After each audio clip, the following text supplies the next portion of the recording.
कई बार अनजाने में और बहुत बार स्वार्थवश कुछ इंसान ऐसे कर्म कर देते हैं जिसका पछतावा उन्हें जीवन भर रहता है। लालच और स्वार्थ से भरे हुए कर्म हो सकता है कि आपको थोड़ी देर के लिए फायदा पहुंचाए, लाभ पहुंचाए, आनंद प्रदान करें, लेकिन ऐसे कर्म करने के बाद आपका मन बोझिल होने लगता है। दूसरों को सताकर, दूसरों को दुखी करके उनसे लाभ हासिल करना आपके जीवन को सुखी नहीं बना सकता। सुखी रहने के लिए ये जरूरी है कि हम दूसरों को भी सुख पहुंचाएं, क्योंकि जिस प्रकार के कर्म हम करते हैं वही कर्म लौटकर वापस हमारी जिंदगी में आते हैं। सभी शिष्य अपने गुरु के इस उपदेश को बड़े ध्यान पूर्वक सुन रहे थे।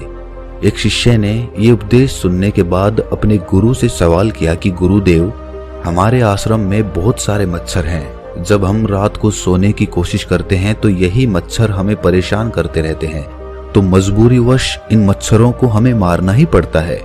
उसी प्रकार अपनी फसल की देखभाल करने के लिए एक किसान को अपनी फसल को जानवरों से बचाकर रखना होता है, या फिर एक सेठ को अच्छे से काम करने के लिए अपने कारीगरों से अच्छे तरीके से काम लेना पड़ता है। इसीलिए उसे कभी कभी उन्हें डांट फटकार भी लगानी पड़ती है, जिससे उनका मन दुखी होता है। गुरुदेव, मैं आपसे ये पूछना चाहता हूँ कि अच्छा और बुरा कर्म क्या होता है, क्योंकि अगर हम मच्छरों को नहीं मारेंगे, दूर नहीं भगाएंगे, तो वो हमें सोने ही नहीं देंगे। उसी प्रकार कुछ जानवर ऐसे होते हैं जिनसे इंसान को भी खतरा होता है। अगर इंसान उनको नहीं मारेगा तो वो इंसान को मार डालेंगे। गुरु ने मुस्कुराते हुए एक पेड़ की तरफ इशारा किया जिस पर बहुत सारे कांटे उगे हुए थे। गुरु ने सभी शिष्यों को समझाते हुए कहना शुरू किया कि इस पेड़ को ध्यान से देखो, तुम्हें क्या दिखाई दे रहा है। एक शिष्य ने कहा कि गुरुदेव, पेड़ बहुत बड़ा है।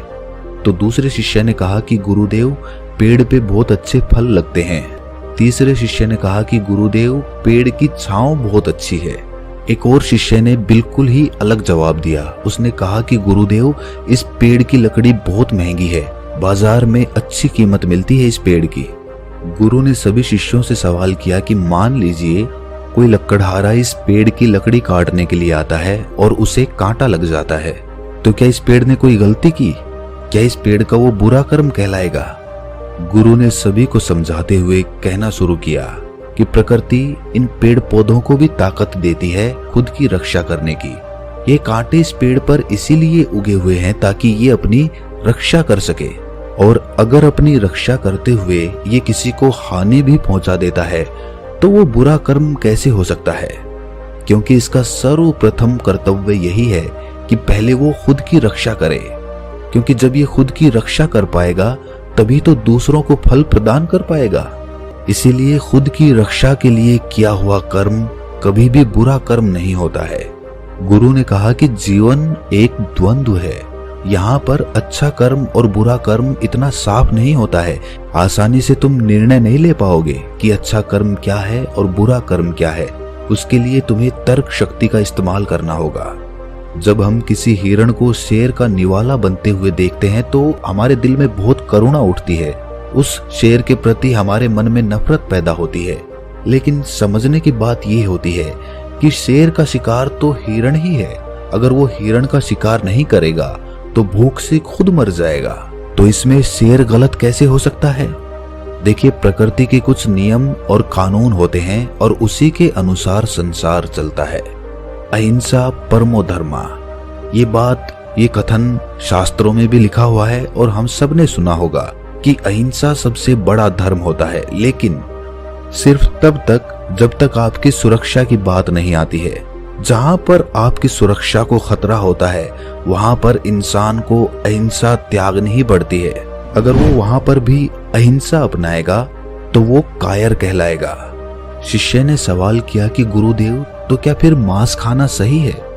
क्योंकि मांस भी तो हम अपनी भूख मिटाने के लिए ही खाते हैं, और अगर हम अपनी भूख नहीं मिटाएंगे तो हम तो मर जाएंगे। तो इस प्रकार तो मांस खाना भी सही हुआ। गुरु ने कहा कि एक शेर के लिए मांस खाना सही है क्योंकि उसके पास कोई दूसरा विकल्प नहीं है, लेकिन हमारे पास विकल्प होते हैं। हम सिर्फ अपने स्वाद के लिए मांस खाना पसंद करते हैं, और सिर्फ अपने स्वाद के लिए किसी असहाय प्राणी की हत्या कर देना कहां से उचित हो सकता है। हाँ, तुम्हारा मांस खाना सही हो सकता था अगर तुम्हारे पास दूसरा कोई विकल्प नहीं होता, लेकिन अभी तुम्हारे पास विकल्प मौजूद हैं। गुरु ने सभी शिष्यों को समझाने के लिए एक कहानी सुनानी शुरू की। गुरु ने कहा कि किसी गांव में एक चोर रहता था। चोरी करना ही उसका पेशा था। ये बात गांव में किसी को नहीं पता थी कि वो एक चोर है। एक दिन उसकी माँ बहुत बीमार हो गई।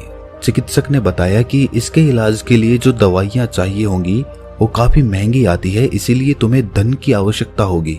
उसी रात वो चोर एक अमीर सेठ के घर में चोरी करने के लिए घुस गया, लेकिन बदकिस्मती से आज उसकी चोरी पकड़ी गई।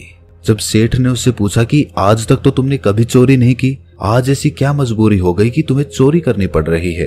फिर क्या था, उस चोर ने गिड़गिड़ाना शुरू कर दिया। हाथ जोड़कर जोर जोर से रोने लगा और रोते हुए कहने लगा कि सेठ, मेरी माँ बहुत बीमार है, अगर तुरंत उसका इलाज नहीं किया गया तो वो बच नहीं पाएगी। सेठ ने जाकर उसकी माँ का हाल जाना और उसे यकीन हो गया कि ये चोरी अपनी माँ को बचाने के लिए ही कर रहा था, इसीलिए उसने उस चोर को माफ कर दिया। गुरु ने सभी शिष्यों को समझाया कि हम सब अपने जीवन में यही तो करते हैं। गलत कर्म हम हमेशा करते रहते हैं, लेकिन जिस दिन हमारा गलत कर्म पकड़ा जाता है तो हमारे पास कोई ना कोई बहाना तैयार होता है कि इस मजबूरी में मुझे ये कर्म करना पड़ रहा है। जिस प्रकार तुमने मच्छरों को मारने की बात कही है, तुम दूसरा विकल्प भी चुन सकते थे। तुम सोते वक्त कोई मच्छरदानी प्रयोग कर सकते थे, जिससे तुम मच्छरों से बचे भी रह सकते थे और तुम्हें मच्छरों की हत्या भी नहीं करनी पड़ती। इसीलिए अगर सही तरीके से बुद्धि का प्रयोग किया जाए तो तुम्हें कभी गलत कर्म करने ही नहीं पड़ेंगे। तुम्हें हिंसा करने की जरूरत ही महसूस नहीं होगी। शेर एक जानवर होता है, उसके पास बुद्धि बल नहीं होता और ना ही उसके पास संसाधन होते हैं, इसीलिए उसकी मजबूरी हो जाती है हिरण को मार कर खाना। लेकिन हम इंसानों के पास बुद्धि बल भी होता है और संसाधन भी होते हैं, और उसके बावजूद अगर हम गलत कर्म करते हैं तो उसके लिए कोई तर्क, कोई बहाना उस गलत कर्म को अच्छे कर्म में बदल नहीं सकता है। एक सेठ अपने कारीगरों से प्रेम से भी काम ले सकता है, लेकिन अहंकारवश अपनी सत्ता को स्थापित करने के लिए वो अपने कारीगरों को डांटता और फटकारता रहता है। अपने आप को ऊंचा और उनको नीचा दिखाने का प्रयास करता रहता है, और फिर ये तर्क भी दे देता है कि मेरी मजबूरी है ये करना कौन चाहता है, मेरा तो यही कर्म है, अगर मैं इसे ही अच्छे तरीके से नहीं करूंगा तो परमात्मा बुरा मान जाएगा।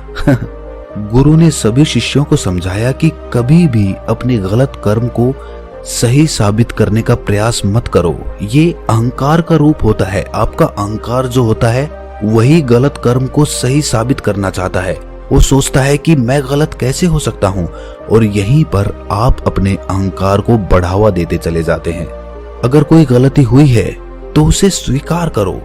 जब तुम किसी गलती को अपने मन से स्वीकार कर लेते हो तो तत्क्षण वो गलती भविष्य में दोहराई नहीं जाती है।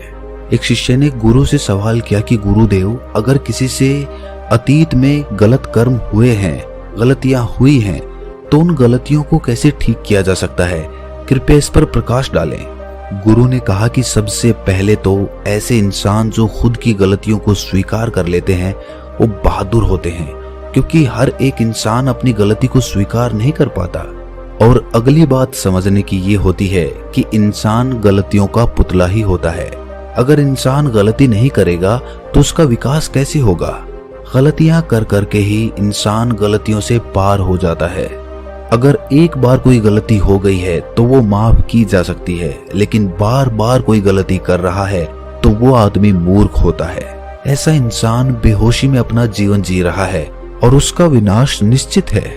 गलतियां करो, लेकिन हर बार नई गलती करो, पुरानी गलती को मत दोहराओ, उसी से तुम्हारा विकास हो सकता है।